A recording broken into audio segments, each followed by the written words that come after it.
Now let's move on to the Antifa, which is not a terrorist organization. Which, if you saw my last video about terrorism, it 1000% is. Also, Tim Pool, I almost called him Tim Cool. Tim Pool pointed it out.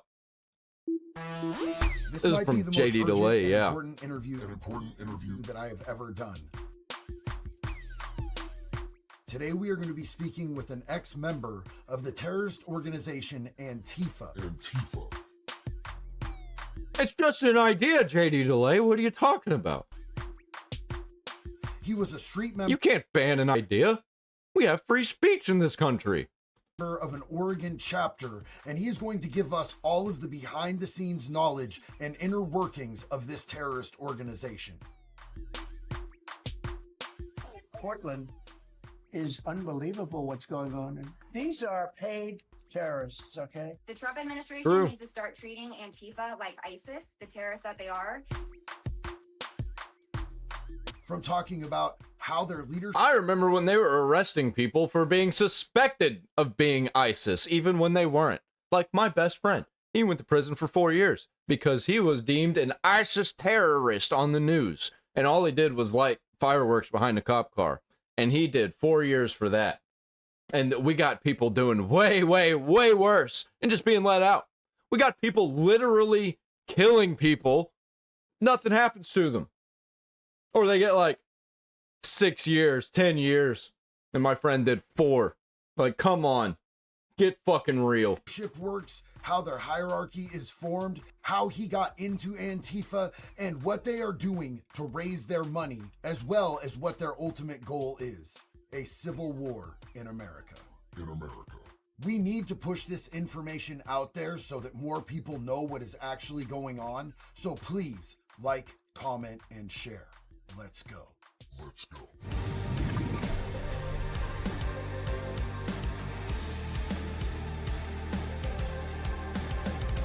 All right, ladies and gentlemen, today we are joined by a very special guest. We have Ty with us, and Ty was actually a member of the organization Antifa. Ty, welcome. Thank you for spending the time to come and talk to us today. I understand. Fuck. Oh, fuck. Why does he look like me? And that you were able to actually deprogram to I guess he's based now. Get away from Antifa, and I want you to know that we're all super proud of you, and we really appreciate you being here with us today, brother. Thanks, man. I feel the love. Like, I appreciate your shout outs. I appreciate your reaching out. You have amazing followers. They're all flocking to my channel. And, you know, for the most part, it's nothing but love. So thank you guys for keeping it real. Yeah, it means a lot. This hasn't been an easy journey. So thank you guys.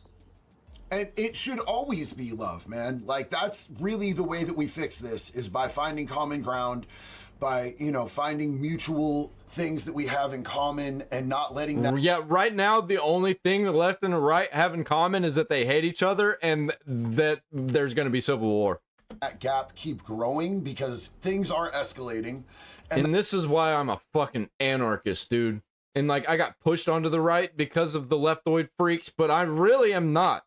I really am not on the right. That's not going to be good for either side, any of the American people. And all it really does when things escalate and they get into violence, in my opinion, we are purposefully divided by the ones who are actually in power, because it's so much easier to control us and keep their foot on our neck if we're fighting with each other, while they absolutely bleed us dry and we lose our... And they destroy our culture. That's really, really what it is all about. Because you can't control people who have a free culture. You have to destroy the free culture. Only chance at the American dream. So I wanted to ask you, how long were you in Antifa? I believe it was about 2 years, 2018 to 2020. And were you recruited? Did you seek them out? How exactly did that work? I sought them out. I was very well aware from the beginning that it was an organization. I just wasn't sure how it operated, and I never fell into any particular group or cell. I was kind of a drifter, so I just kind of blew where the wind took me.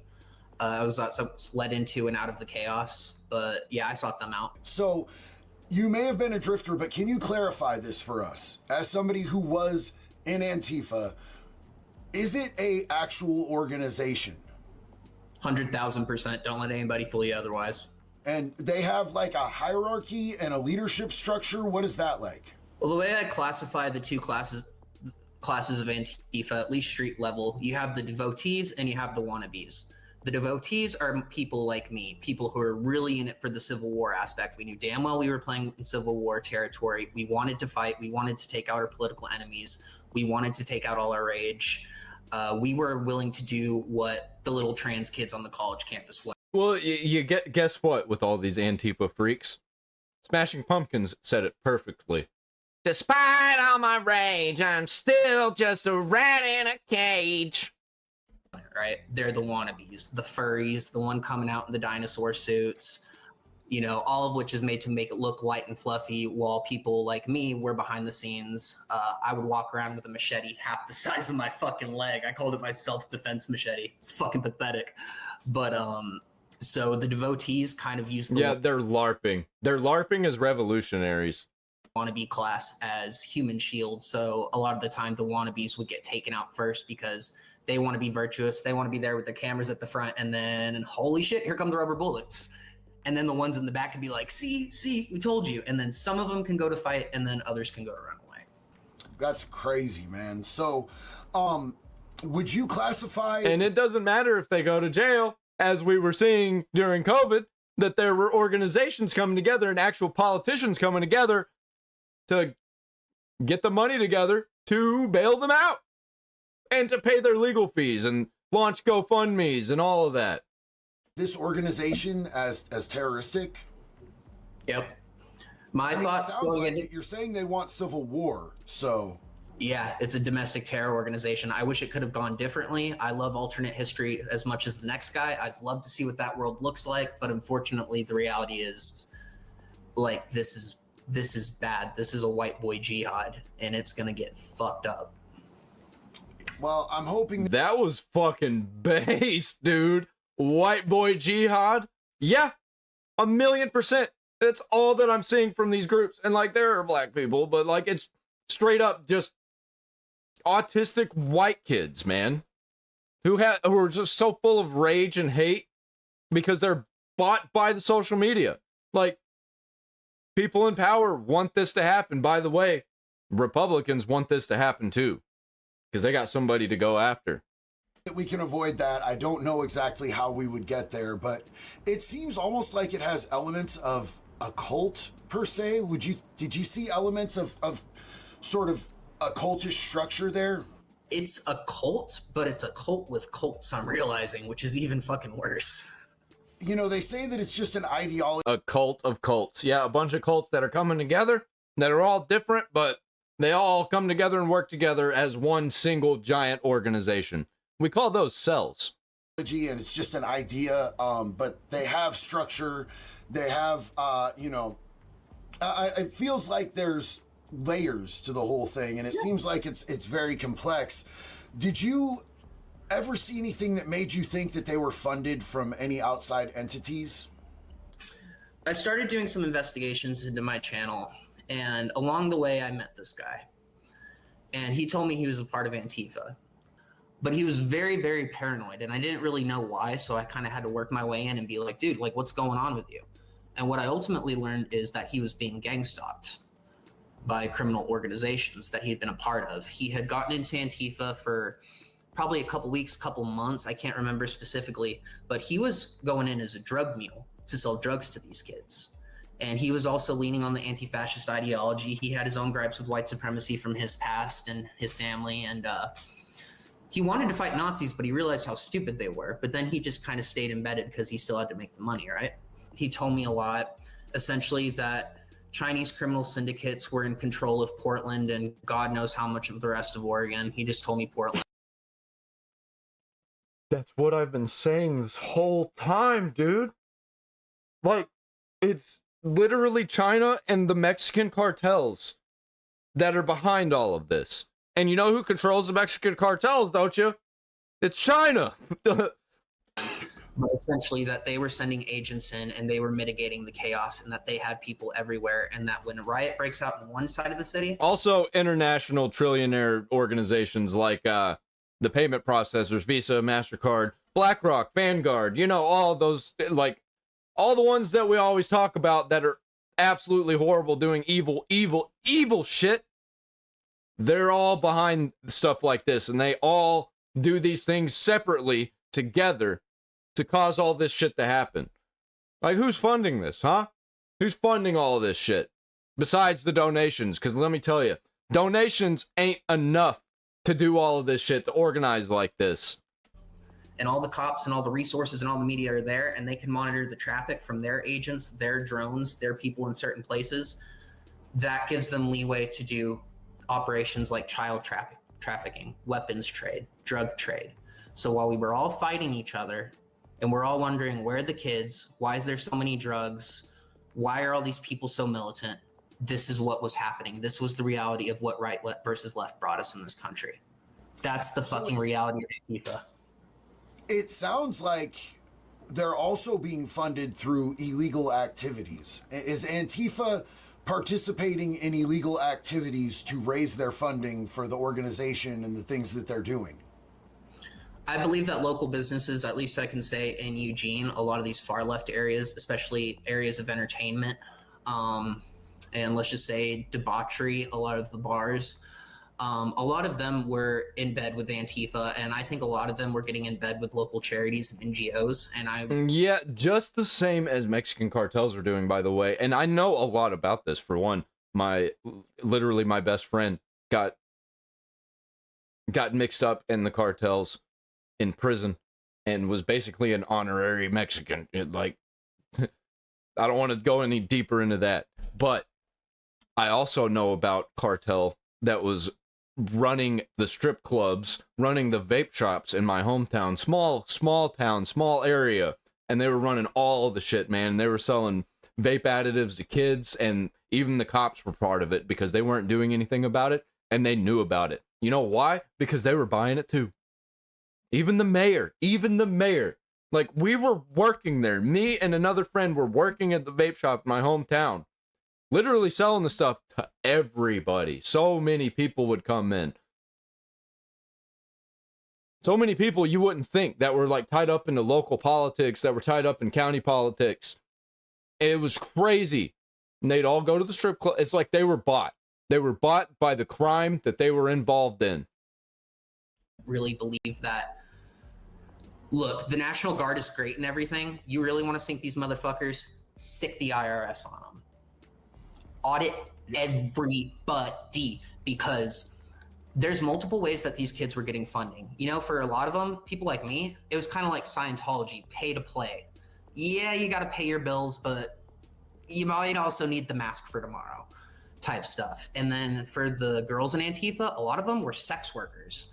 So they're making a shit ton of money that guys like us couldn't make. And then on the community level, a lot of these bars and a lot of these downtown businesses, they pride themselves on the idea of revolution, a new world.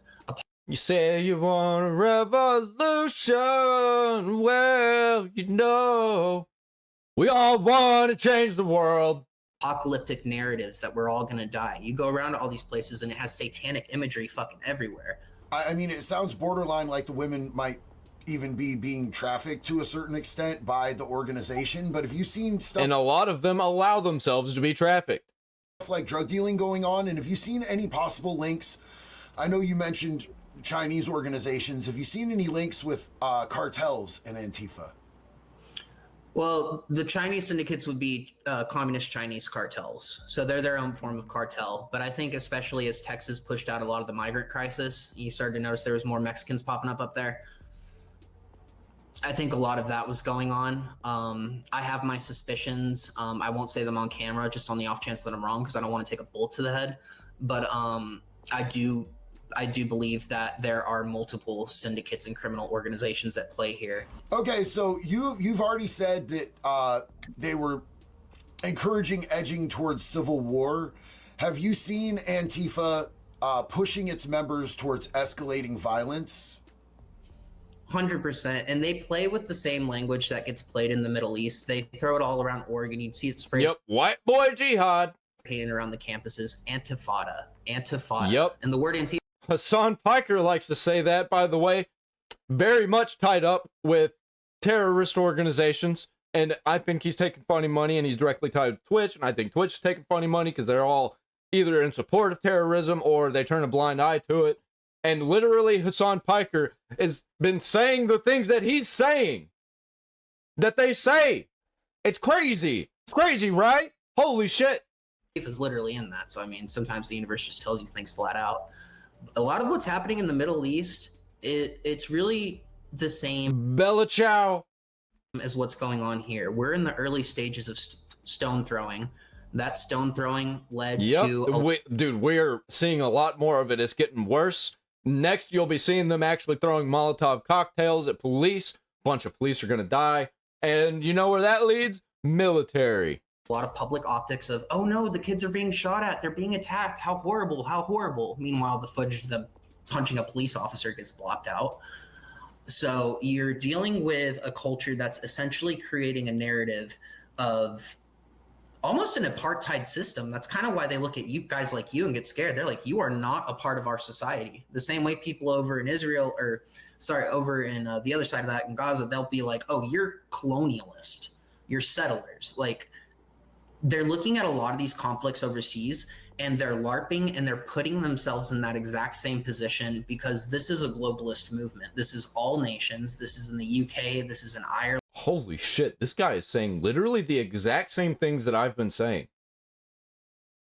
It's giving me chills because I don't like to be this right.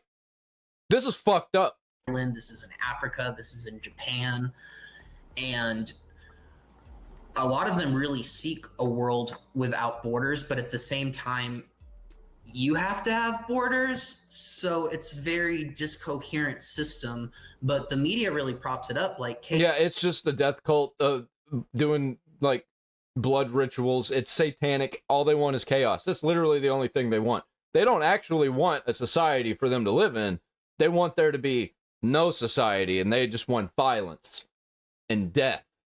AZI, whenever the federal courthouse got attacked again recently, they're like, oh my God, protesters are being kidnapped. No, they're being detained. Let me ask you this. How were you able to get out? And what triggered you to want to get out of Antifa? Getting out of Antifa was like getting out of a bad relationship. I put up with so much. I did so much. I saw so much. You know, half the channel, I'm still going through all the stories of all the things I did. But the short answer for getting out, doing everything they told me not to do.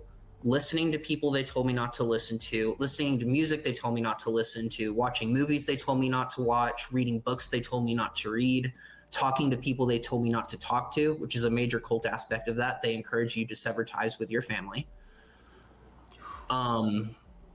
It's straight up it's Satanism. Like, that's satanic shit. Like, all of the things that you think that Satan would have people do, that's what's going on here. And I did that. I didn't even get to see my grandmother on her deathbed because she was a white supremacist. This is why I'm so fucking passionate about this. I lost so much. Yeah, let's go back to what Alex Jones said at the beginning of this video, huh? Much of my life to these motherfuckers, and people wonder why I'm still so hurt. Do not use the same rhetoric that they are using.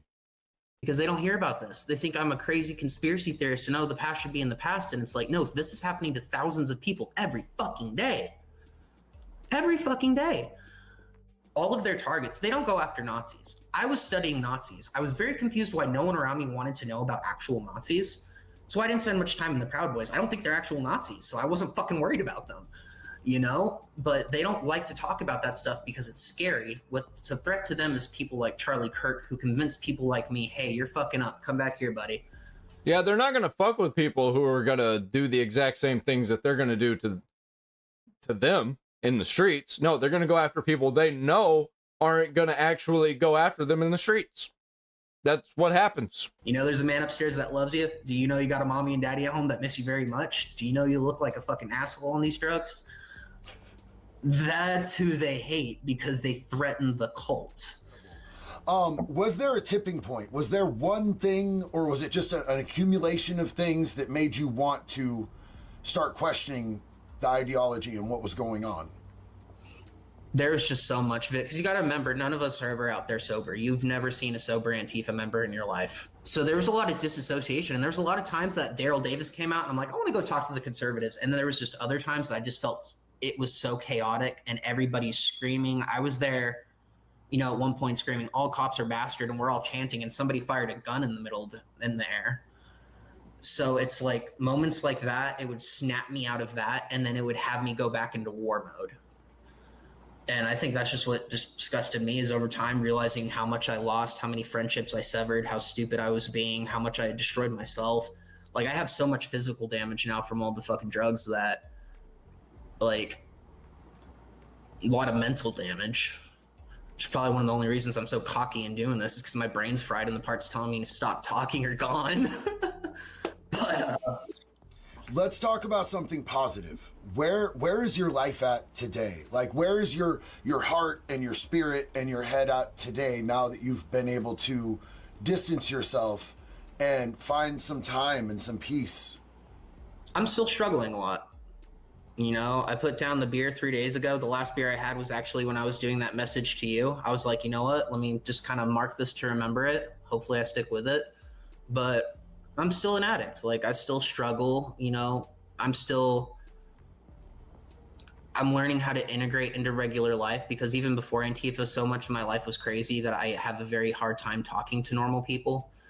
People don't have a good time understanding this. Like, I feel better and it feels good to be doing this, but there is still kind of like a part that hurts because the change has been made. And I was about to give up on the podcast, but I was just praying to God, like, hey, give me a sign. Yeah, I kind of feel what he's talking about with talking to normal people too, but my problem is talking to normal people.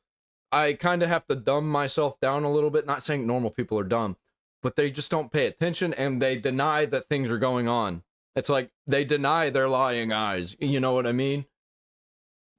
They deny that there's terrorism. They deny that they are perpetuating it a lot of times with the rhetoric that they're saying that's exactly the same as Antifa, but on the other side. Calling for death of people, saying that President Biden should be assassinated, stuff like that. That is absolutely disgusting. I don't care. No violence toward anybody. That I need to keep going. Like, if I don't want to put this down, I feel like I need to do this, but also everybody's telling me to stop. My mission this whole time has just been to find one other Antifa member, ex-Antifa member, to sit down on camera.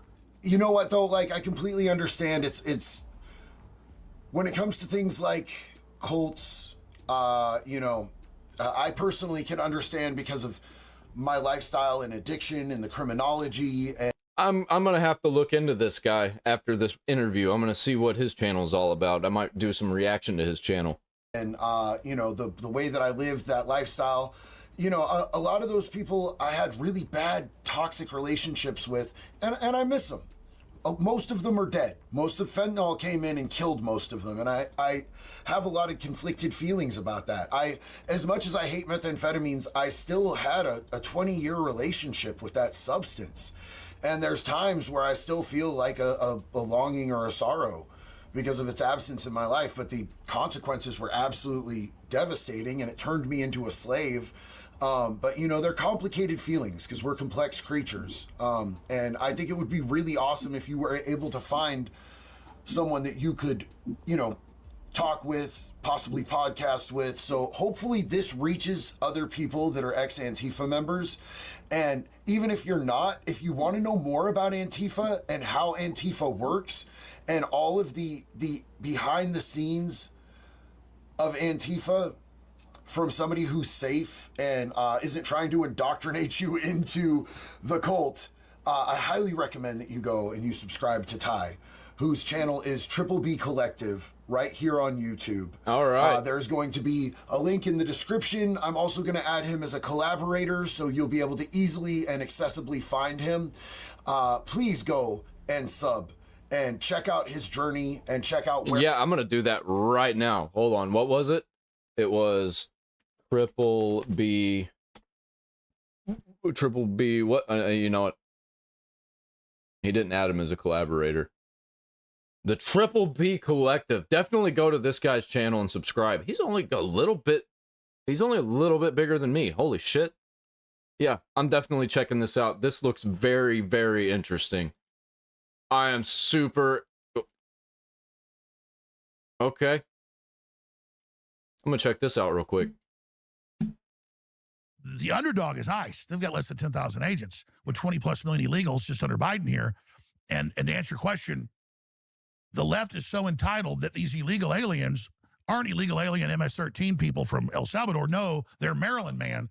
And so Trump has to address it and explain to people that these illegal aliens, the Islamicists, the left, the Black Lives Matter, the Trantifa, the tranny Antifa, they are all in one big coalition. They all communicate with their rhetoric and their attack plans, and they're all saying that as soon as they have the catalyzing event... Yeah, they're just all different terrorism cells that are all connected with each other because they all agree on terrorism.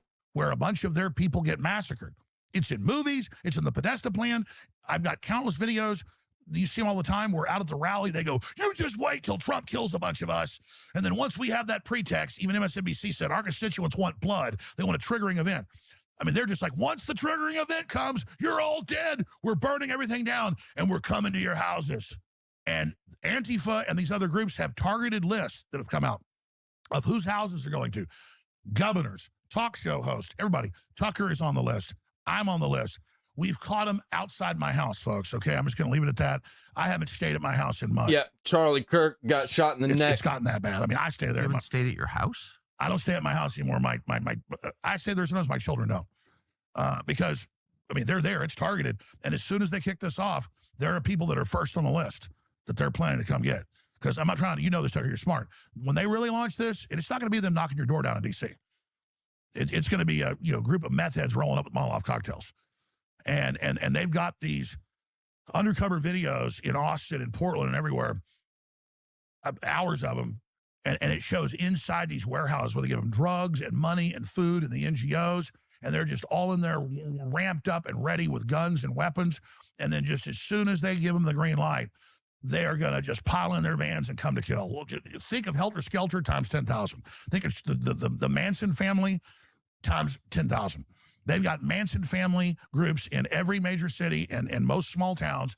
Literally, that would make the cast. And you know who created the Manson family, by the way? It was the government. And you know who's perpetuating this? It's people in the government, people in the social media, people in the mainstream media, even people in independent media.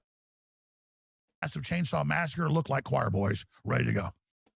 Dude, absolutely true. Holy shit. And I was shitting on Alex Jones at the beginning, but he's only 1% wrong, I think, about things. That whole MSNBC 2017 video thing, I think that's such a non-issue, but it really makes me think that, like, the right wing is just completely fucking retarded, dude.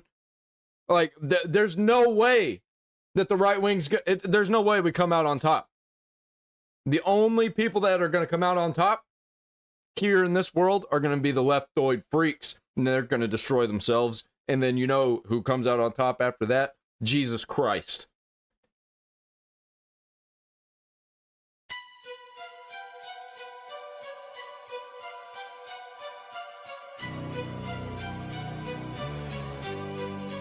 Yep. That's cool. I've got a link down there in the comments. You should definitely click it. Donate to the Fables Folly Farm. It's not really called that, but, you know, that's what I'm going to call it because I am the one taking the donations for it. It goes directly to the farm. Even though they go to me, it goes to the farm. So you should definitely click that. It helps out so much, man. We're trying to build community here. We're trying to do really cool things here. And yes, I stole that slogan from Nick Nocturnal. So click the link.